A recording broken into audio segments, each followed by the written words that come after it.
In this video, I'm going to go over writing the equation of a sine and cosine curve. Now, just as a review, the general formula for a cosine curve is a cosine bx, and the general form for a sine curve is a sine bx.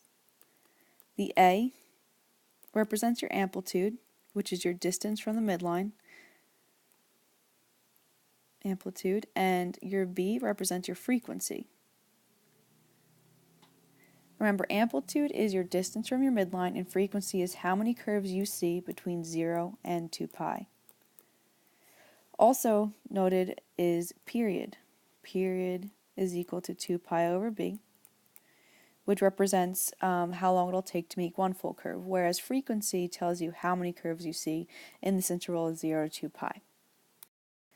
So when you're given a graph, the first thing you should think about is sine or cosine.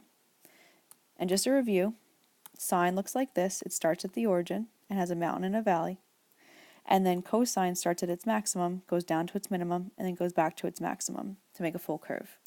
So looking at this graph, I know that it starts at the origin, or I have a point at the origin at least. That being said, I know that this is a sine graph. Y equals a sine bx.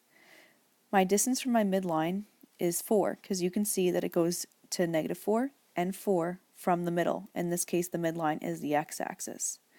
Okay, so it would be y equals 4 sine. Now your b, to find your b, it's really important that you find where 2 pi is. 2 pi is here. So I'm going to look at this window right now. I'm going to focus on the window from 0 to 2 pi. And looking at that, just that picture, I see that there is a mountain and a valley to 2 pi. Because I have one full mountain and one full valley, that means that I have a full sine curve. So my b value would be 1. That being said, your sine function for this is y equals 4 sine x. In this graph, I'm going to look again, do I have a point at the origin? And I do. It's right here. So that being said, I know I have a sine bx. A in this case is 3 because it goes up to 3 from my middle and down to 3. So that's 3. And my b value, well, here's 2 pi. So if I trace this, I would get 1 mountain valley and 2 mountain valley. So that means I have 1 and 2 sine curves. So my b value would be 2, and then I just put x. My next graph is a little bit different. It starts on the y-axis at 4, which means that I have a cosine graph. So I'm going to write a cosine bx. My a value is 4 because I go up to 4 and I go down to -4 from my midline of the x-axis. So be 4 cos, and again, to find my b, all I care about is 2 pi. So here's 2 pi, here's 0. So I'm going to look at my graph from 0 to 2 pi. When I look at this, I only have one full valley. So remember, cosine is just one big valley, one big dip from its max to its max. So I only have one full curve of cosine at 2 pi. So my final formula for this is y equals 4 cosine of x. This graph is also a cosine graph, except it starts at the bottom. It starts at a minimum, which is fine. It's just going to change the a value slightly. Instead of being a positive 5, it's going to be a -5 for the a value. But that the amplitude is still positive 5 because it's still a distance of 5 from the middle. Again, to find my b value, I'm going to be concerned with 0 to 2 pi. So from 0 to 2 pi, I have one upside down valley. So that's 1 for my b value. So my full cosine curve equation is y equals -5 cos of x for this one. For this one, again, I have a point on my maximum on my y-axis at 1.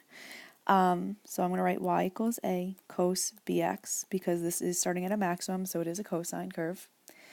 A is 1 cos. Now I'm going to look for 2 pi, which is right here, and here's 0. What I see here is one part of my valley. Remember, a full cosine curve looks like a big valley, and all we see here is this part. this red part. So I actually only have a half of it at 2 pi. So that being said, my b value is only a half, because remember, b tells you how much of that curve you have between 0 and 2 pi. In this case, I only have half of it. So my formula is y equals cos 1/2 x. I don't need to write the 1 because it's understood to be there. Alright, so in this last graph, I have a maximum on my y-axis. So that means, yes, it's cosine. Y equals a cosine bx. It's starting at positive 3, so it'll be 3 for my a. And I'm going to look at 0 to 2 pi. Here's 0 and here's 2 pi. So I'm going to count how many mountains, or actually how many valleys, because this is cosine, that I have. So this is 1, this is 2, and this is 3. So I have 3 valleys, that means my b value is 3, and then x. So it's y equals 3 cosine of 3x. Hope this video helped you write the equation of a sine or cosine graph given the graph, and good luck.